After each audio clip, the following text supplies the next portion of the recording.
안녕하세요.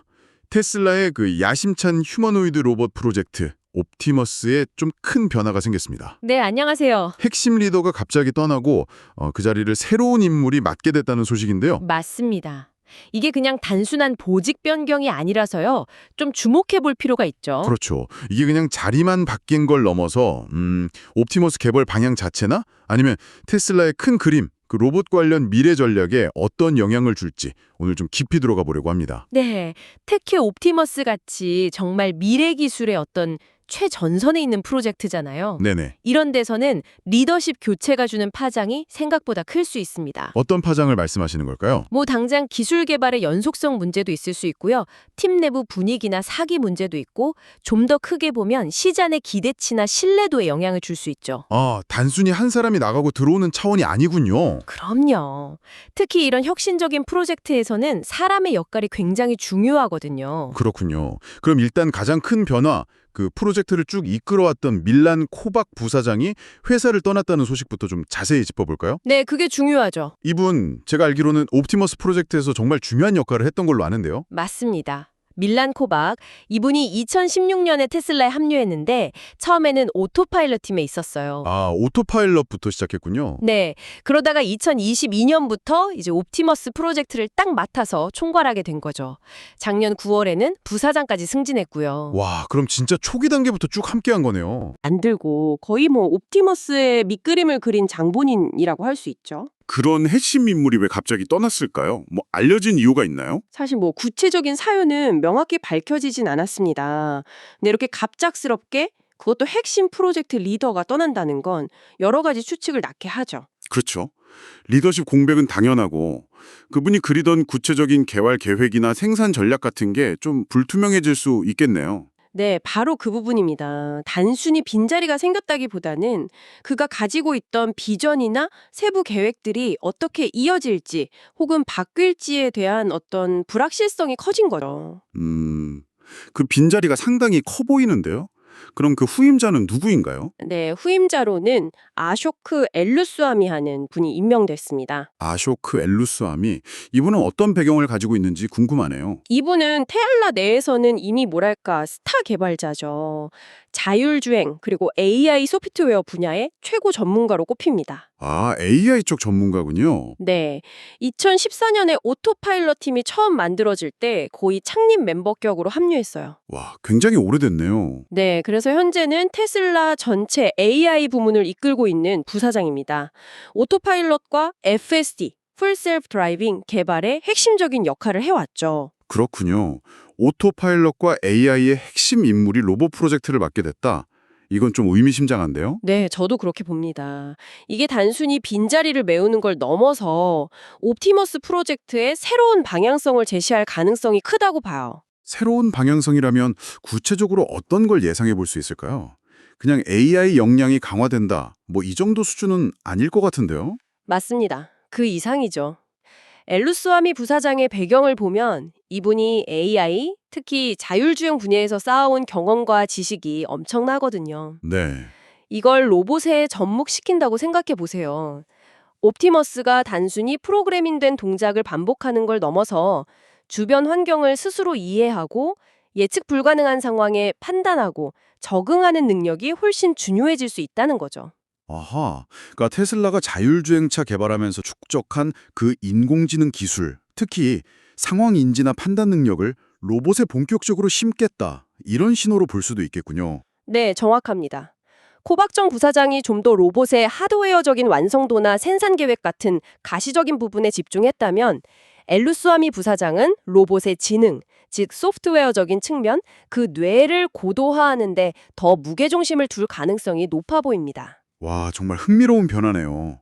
어떻게 보면 로봇의 몸을 만드는 것에서 이제 뇌를 만드는 쪽으로 무게중심이 옮겨갈 수도 있다는 말씀이시군요. 네, 그럴 가능성을 충분히 생각해 볼 수 있습니다. 물론 하드웨어도 계속 발전시키겠지만 AI 전문가가 총괄을 맡았다는 건 그만큼 소프트웨어와 지능의 중요성을 더 높게 본다는 의미일 수 있죠. 그렇군요. 근데 이런 리더십 변화 속에서도 일론 머스크의 기대치는 뭐 여전히 상상 초월인 것 같아요.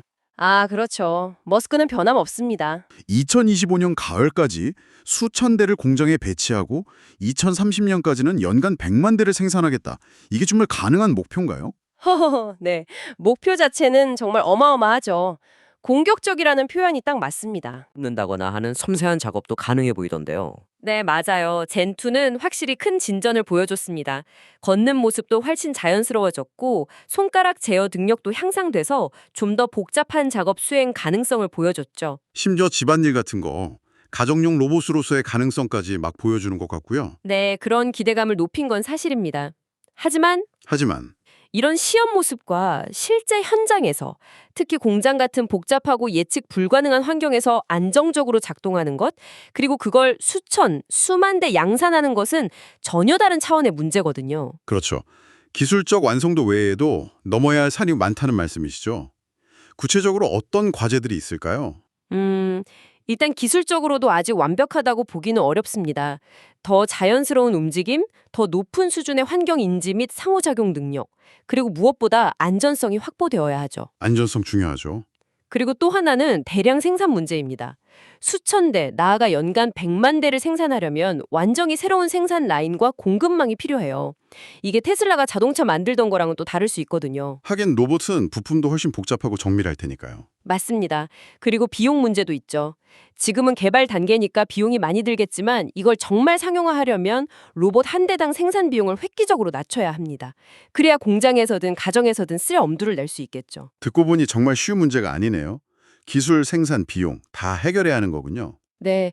근데 여기에 또 외부 변수까지 고려해야 합니다. 외부 변수라면요? 예를 들어서 최근에 좀 이슈가 됐던 중국의 히토류 수출 제한 같은 거요. 아, 히토류. 로봇 모터나 정밀 부품에 꼭 들어가는 걸로 아는데.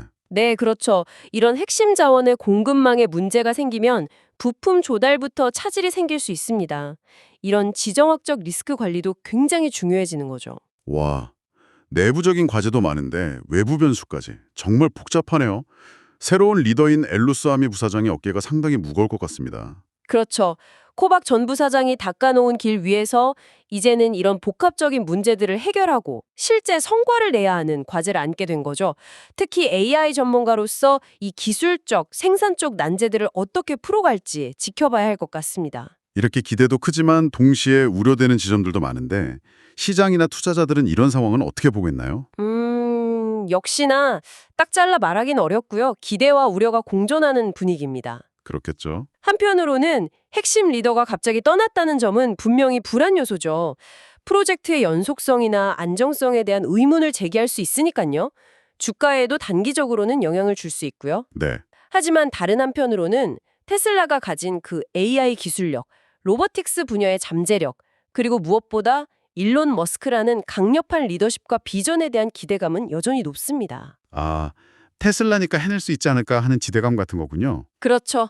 그리고 후임자인 엘로스아미가 AI 분야 최고 전문가라는 점도 오히려 옵티머스의 지능 발전에 대한 새로운 기대감을 불어넣는 측면도 있습니다.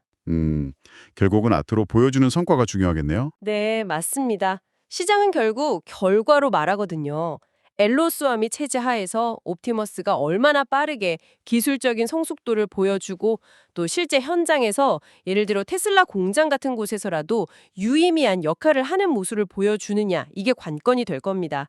이제는 정말 가시적인 성과를 증명해야 하는 시점이라고 할 수 있죠. 그렇군요. 정리를 해보면 밀란 코박의 퇴사와 아쇼크 엘로스와미의 등장은 단순히 리더만 바뀐 게 아니라 어쩌면 테슬라 로봇 전략의 중요한 방향 전환점이 될 수도 있겠다 이렇게 볼 수 있겠네요. 네, 충분히 그렇게 해석할 여지가 있습니다. AI 전문가인 엘로스와미가 이끄는 옵티머스가 과연 테슬라가 꿈꾸는 그런 지능형 로봇의 미래를 정말 현실로 만들 수 있을지 앞으로의 행보가 정말 중요해 보입니다. 네, 맞습니다. 기술적인 도전을 넘어서 실제 대량 생산과 상용화라는 훨씬 더 높은 허들을 성공적으로 넘을 수 있을지가 이제 핵심 질문이 되겠죠. 네. 여기서 우리가 또 듣고 계신 여러분께서 한 가지 더 생각해 볼 만한 지점이 있는 것 같아요. 어떤 점일까요?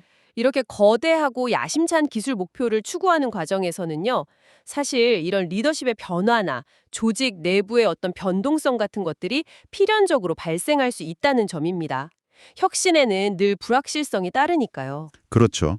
모든 게 계획대로만 흘러가진 않으니까요. 네. 그럼 만약에 여러분께서 이런 불확실성이 높은 환경 속에서 혁신의 속도를 잃지 않고 팀을 이끌어야 하는 리더라면 어떤 방식으로 접근하시겠습니까? 어떻게 팀의 동요를 막고 또 목표를 향해 계속 나아가게 할 수 있을까요? 정말 어려운 질문인데요.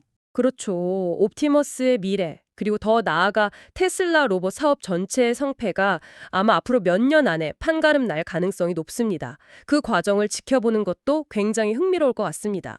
네, 오늘 말씀 감사합니다. 옵티머스의 미래, 저희도 계속 주목하면서 따라가 보도록 하겠습니다. 네, 감사합니다.